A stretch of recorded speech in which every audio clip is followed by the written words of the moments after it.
تو تھوڑی سی رمضان کی بات، تھوڑی سی تجارت کی بات، اب تھوڑی سی نکاح کی بات. ویسے تیری تو فعل گال ہوئی ساری.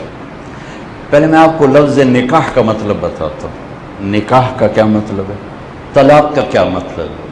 اس سے آپ کو پتہ چلے گا کہ عربی زبان کتنی خوبصورت اور اللہ نے اس زبان کو کیوں منتخب فرمایا، اور قرآن کی زبان، میرے نبی کی زبان. نکاح کا ہم یہ معنی لیتے ہیں بھئی طاہر کا مہنور سے ایجاب قبول ہو گیا. یہ تو ہے اس کی عملی تعبیر، یہ لفظ کا ترجمہ نہیں ہے.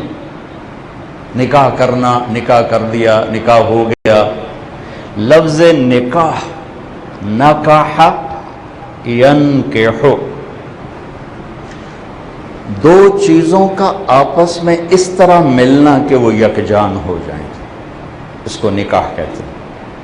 اور اس کی مثال لغت میں کیا دیتے ہیں، جیسے نیند آنکھوں میں جذب ہو کے آنکھ بن جاتی ہے، اور بارش کا پانی مٹی میں جذب ہو کے مٹی بن جاتا ہے. کیا خوبصورت مطلب ہے کہ دو زندگیاں آپس میں اس طرح جڑیں. دو چیزیں، غیر، پانی غیر ہے، زمین غیر ہے. نیند اور چیز ہے، آنکھ اور چیز ہے. پانی اور چیز ہے، مٹی اور چیز ہے. دو چیزوں کا جو اپنی اپنی جگہ الگ ہیں، ان کا آپس میں یوں ملنا کہ وہ ایک ہو جائیں، اس کو کہتے ہیں نکاح. اسی لفظ میں طاہر کے لیے زندگی گزارنے کا طریقہ اللہ نے بتا دیا. میرے لیے، آپ کے لیے اللہ نے زندگی گزارنے کا طریقہ بتا دیا ہے کہ خامن اور بیوی زندگی کیسے گزاریں کہ وہ ایک ہو جائیں. اور یہ ایک ہونا پیسے سے نہیں ہوگا، طاہر کے بڑے گھر سے نہیں ہوگا، یہ اس کے اور اس آنے والی بچی کے اخلاق سے ہوگا، برداشت سے ہوگا. ایک ہی اس کا اصول ہے قیامت تک کے لیے، اور کوئی اصول نہیں. یہ مالدار کا بچہ ہے، چند دن پہلے غریب بچے کا نکاح پڑھایا، ان سے بات کی. غریب کا بچہ ہو، پیسے والے کا بچہ ہو، نکاح کے مطلب کو زندہ کرنے کا ایک ہی اصول ہے، اچھے اخلاق اور برداشت. اب اس کا بالکل اپوزٹ ہے طلاق. طلاق کیا ہوتا ہے؟ گرا کا کھل کے آزاد ہو جانا. گرا کھل کے آزاد ہو جانا. اس لیے سبحان اللہ، عورت کو جب درد ہوتا ہے بچہ پیدا ہونے کا تو لہریں آتی ہیں، لہریں آتی ہیں، جس کو درد ذہ کہتے ہیں. اس کو عربی زبان میں طلقہ کہتے ہیں. طلقہ کیوں کہتے ہیں؟ کہ ماں اور بچے کی گرا کھل رہی ہے اور بچہ آزاد ہو رہا ہے، یہاں تک کہ آخر گرا کھلتی ہے اور آزاد ہو کے وہ باہر آ جاتا ہے، وہ اور ہو جاتا ہے اور ماں اور ہو جاتی ہے. نکاح آپس میں مل جانے کا نام ہے، ایک جان ہو جائیں. اور طلاق گرا کھل کے پھر جدا ہونے کا نام ہے کہ جدا ہو جائیں. پہلے دو شخصیتیں ایک ہوئی تھیں، اب وہ ٹوٹ کے پھر دو ہو گئی. طلقہ سے یاد آیا، عبید اللہ بن عمر کے پاس ایک شخص آئے، کہنے لگے حضرت کہ میں نے اپنی ماں کو خراسان، یہ ایران میں ہے، وہاں سے میں نے کندھے پر بٹھایا اور پیدل لے کے میں پہنچا مکے، سارا حج کرایا، سارا کندھے پہ بٹھا کے، تو کیا میں نے اپنی ماں کا حق ادا کر دیا؟ تو اس پر انہوں نے ارشاد فرمایا وَلَا طَلْقَةً وَاحِدَةً وَلَا طَلْقَةً وَاحِدَةً. سبحان اللہ، کہ تیرے پیدا کرنے میں تیری ماں نے جو دردیں اٹھائی تھیں نا، اس میں بھی درد کی ایک لہر کا بھی حق ادا نہیں ہوا، ایک لہر. وَلَا طَلْقَةً وَاحِدَةً. سبحان اللہ. ایک اور حدیث زیادہ ہے، وہ سب بیان کر دوں. عبداللہ بن عمر رضی اللہ عنہ سے یہی سوال ایک شخص نے کیا کہ حضرت میں نے اپنی ماں کو حج کرایا، کندھے پر بٹھا کے کرایا، فارغ ہو، کیا میں نے ماں کا حق ادا کر دیا؟ تو انہوں نے اسی سے ملتا جلتا لفظ فرمایا وَلَا زَفْرَةً وَاحِدَةً. زفرہ کیسے کہتے ہیں؟ جب آدمی تھک کے لمبا سانس لیتا ہے، اس کو کہتے ہیں زفرہ. اس کو کہتے ہیں نفس، نفس سانس لینا. اور یہ ہے زفرہ. تو فرمایا تیری ماں نے تجھے پالتے ہوئے جو کروڑوں سانس لیے تھے تھک تھک کے لمبے لمبے، ان میں سے ایک سانس کا بھی حق کبھی ادا نہیں ہوا. ولا زفرۃ واحدہ ولا طلقۃ واحدہ. تو نکاح اور طلاق، نکاح کیا ہے؟ دو غیر چیزوں کا آپس میں مل کے یکجان ہونا. اور طلاق کیا ہے؟ دو چیزوں کا آپس میں جدا ہونا، گرا کا کھل جانا اور کھل کے جدا ہو جانا. اب یہ ایک رہے، اس کے لیے ڈائمنڈ کا سیٹ نہیں چاہیے، اس کے لیے خوبصورتی نہیں چاہیے، طاہر کے ابے جیسا بڑا گھر نہیں چاہیے، بڑا کاروبار نہیں چاہیے. اس کے لیے صرف ایک چیز چاہیے، وہ ہیں میرے نبی والے اخلاق، میرے نبی والی محبت. آپ نے 11 شادیاں کیوں کی؟ شوق تھا. شوق کی شادی جوانی میں کی جاتی، بڑھاپے میں کی جاتی. 25 برس کی بھرپور جوانی، آدم کی نسل میں ایسا حسین اللہ نے پیدا نہیں کیا. ایک اماں کے چند الفاظ سنو. رأیت رجلا ظاہر الوضاء ابلج الوجه لم تعبه ثجلة لم تزر به سعلة وسيم قصيم في عينيه دعج في صوته سحل في لحيته كثافة في عنقه سطع أزج أقرن إن تكلم علاه البهاء وإن سكت علاه الوقار. یہ میرے نبی کا حلیہ میں نے تھوڑا سا بیان کیا. اس میں سے ایک بڑھیا جس کے گھر راستے میں ہجرت کے سفر میں آپ نے تھوڑی دیر ٹھہر کے اس کی مردہ سی بکری سے دودھ نکالا تھا. وہ دودھ وہ تو بالکل بے جان بکری تھی، صرف ہڈیاں تھیں. تو جب آپ نے دودھ نکالیا تو ماں حیران ہو کے آپ کو غور سے دیکھنے لگی. شاید وہ غور سے نہ دیکھ دی، جب اس نے ایک معجزہ دیکھا، دودھ نکلا اور پورا بھر دیا. بکری چو ہک پا تو دودھ نہیں نکل رہا، ہک پا پورا برتن بھر دیا، تینوں کو پلایا، خود پیا، پھر دوبارہ بھر دیا، سارا دودھ بھر دیا، دودھ سے بھر دیا اور چلے گئے. اس بکری کو ہاتھ لگے میرے نبی کے. بکری کی میکسیمم عمر ہے 7 سال. نہ ذبح کرو، 7 سال بعد مر جائے گی. یہ بکری 22 سال زندہ رہی. بس میرے نبی کا ہجرت کا زمانہ 10 سال، صدیقی دور 2.25 سال، فاروقی دور 10 سال، 10 جمع 10 جمع 2 22 برس یہ بکری زندہ ہے. حضرت عثمان کے دور میں جا کر کہیں یہ بکری مری ہے. 22 سال سے زیادہ عمر گزاری، میرے نبی کے ہاتھ لگے. جب وہ رات کو شام کو آیا نا اس کا خامن، وہ کہنے لگا یہ دودھ کہاں سے؟ انہوں نے کہا اے بکری. تیرا دماغ خراب. اب بھلا اے بکری پانی نہیں نکل رہا تو کتوں نکل رہا؟ کہنے لگے یہ آیا تھا کوئی کرامت والا، اس کے ہاتھوں کی کرامت تھی. اچھا وہ کون تھا؟ تو اس پر اس نے کہا میں نے ایک نوجوان دیکھا، مجھے یوں لگا 14ویں کا چاند لباس پہن کے زمین پہ اتر آیا. ظاہر الوضاء ابلج الوجه، چمکتا روشن چہرہ، لم تعبه ثجلة، پیٹ آگے نہیں نکلا ہوا، لم تزر به سعلة، سر کے بال کم نہیں ہیں، گنجے نہیں ہیں. حسن الخلق، سر سے لے کر پاؤں تک حسن کا پیکر. وسیم قسیم، یہ 2 صفات آدم کی نسل میں اکیلے حبیب اللہ کی اور کسی کی نہیں. یوسف علیہ السلام کی بھی نہیں ہے، صرف میرے نبی کی ہیں. وسیم اسے کہتے ہیں جس کو جتنی دفعہ دیکھو دیکھنے کا شوق بڑھ جائے.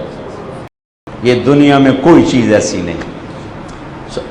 بہت دفعہ دنیا پھرنے کا موقع ملا، حسین سے حسین منظر دیکھ، ایک باری 2 باری تر چلو بھائی ہوں چلو اگے ویکھیا ٹورو بھائی ویکھیا. یہ واحد میرے حبیب ہیں. وہ کہتی ہیں میں جب دیکھتی اور شوق بڑھ جاتا، جب دیکھ اور شوق بڑھ جاتا. وسیم. قسیم کسے کہتے ہیں؟ قسیم اسے کہتے ہیں جس کے جسم کے تمام اعضاء الگ الگ حسین ہوں. ہر عضو الگ الگ حسین ہو. اب کہتے یار اس کی آنکھیں بڑی خوبصورت ہیں. یہ لفظ بتا رہا ہے کہ باقی ایڈا سونا کوئی نہیں, اکھیاں سونیاں. ٹھیک, تو قسیم کسے کہتے ہیں؟ جو سر کے بال سے لے کر پاؤں کے ناخن تک حسین ہی حسین, آگے سے پیچھے سے دائیں سے بائیں سے اوپر سے نیچے سے, یوں دیکھو آگے پیچھے, جس طرح سے دیکھو آپ کو حسن ہی نظر آئے, اسے کہتے ہیں قسیم. وسیم, اسج, گول بھویں, فی عینیہ تاج, حسین موٹی آنکھ. اتعج, اشکل, اکحل, احور, اہدب, ابرج, انجل. 7 صفات آپ کی آنکھوں کے ذریعے بیان کر دی گئی. 7 صفات. روشن آنکھ, نورانی آنکھ, موٹی آنکھ, لمبی آنکھ, سرخ ڈوروں سے مزین آنکھ, لمبی پلکیں, سرمگی آنکھ, سفیدی سفید, سیاہی سیاہ, جھیل جیسی گہری آنکھ. یہ سب میرے نبی کی آنکھوں کا ترجمہ ہے کہ آپ کی آنکھ کیسی. آپ یوں دیکھا کرتے تھے, ایسے نہیں دیکھتے, یوں دیکھتے تھے. جل نظر المولا, نظریں جھکا کے دیکھتے تھے. کبھی کبھی نظریں اٹھاتے تھے.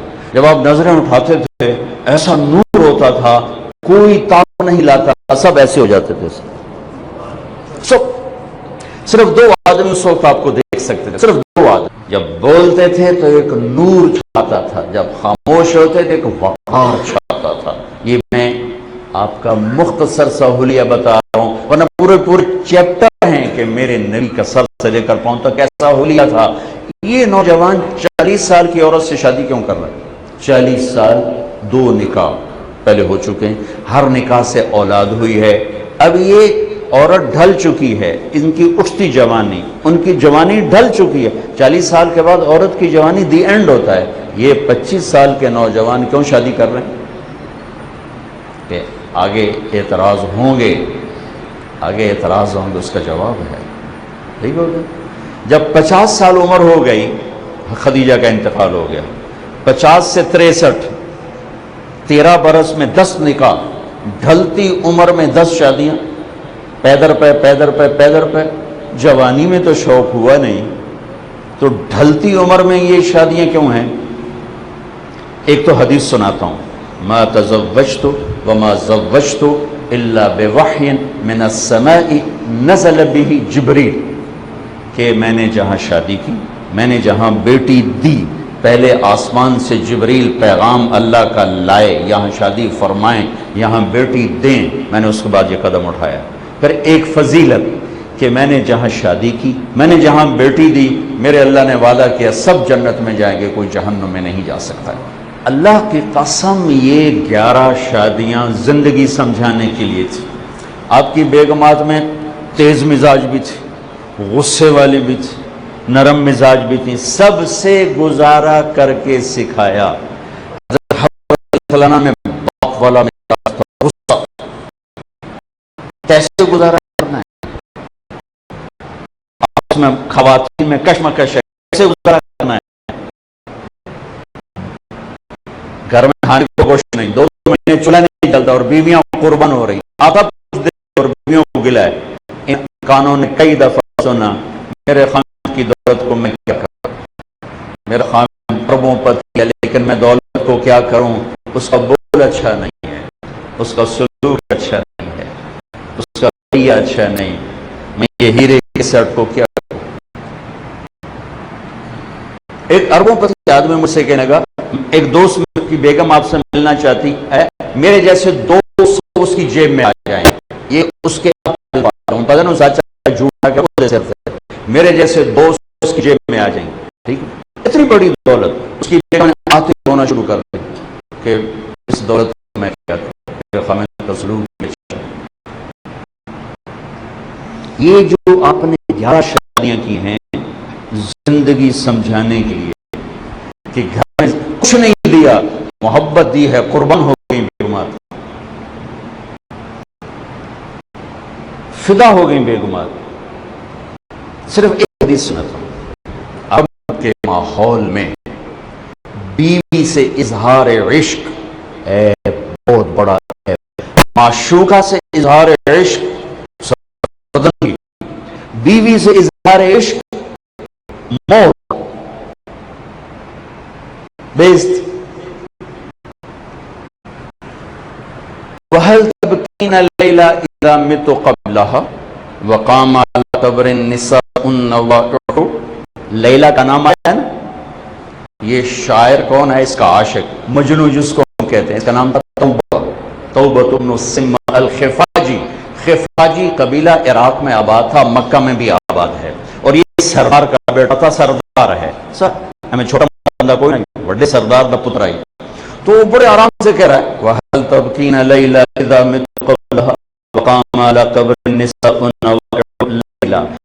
پہلا شعر میں ترجمہ نہیں کروں، مثال دے رہا ہوں. أَمَا لَوْ أَصَابَ الْمَوْتُ لَيْلَ بَكَيْتُهَا وَجَارَ لَهَا دَمْعٌ مِنَ الْعَيْنِ تَفْضُ. دوسرا شعر. تیسرا وَأَغْبَتُ مِنْ لَيْلَ بِمَا لَا أَنَالُهُ وَلَا كُلُّ مَا قَرَّتْ بِالْعَيْنِ طَائِحُ. چوتھا شعر وَلَوْ أَنَّ اللَّيْلَ الْأُخْرَيْ يَتَسَلَّمَتْ عَلَيَّ وَدُونِي جَنْدَلٌ وَصَبَائِحُ. لیلا لیلا لیلا. چار بیت میں، ہر بیت میں لیلا کا نام ہے. چار شعر. بڑے آرام سے کہہ رہا ہے. یہ اس ماحول میں، عرب کے ماحول میں، معشوقہ سے اظہار عشق، شاعری بری، اور بیوی سے اظہار عشق موت تھا. موت. اب ایسے محفل لگی ہوئی ہے.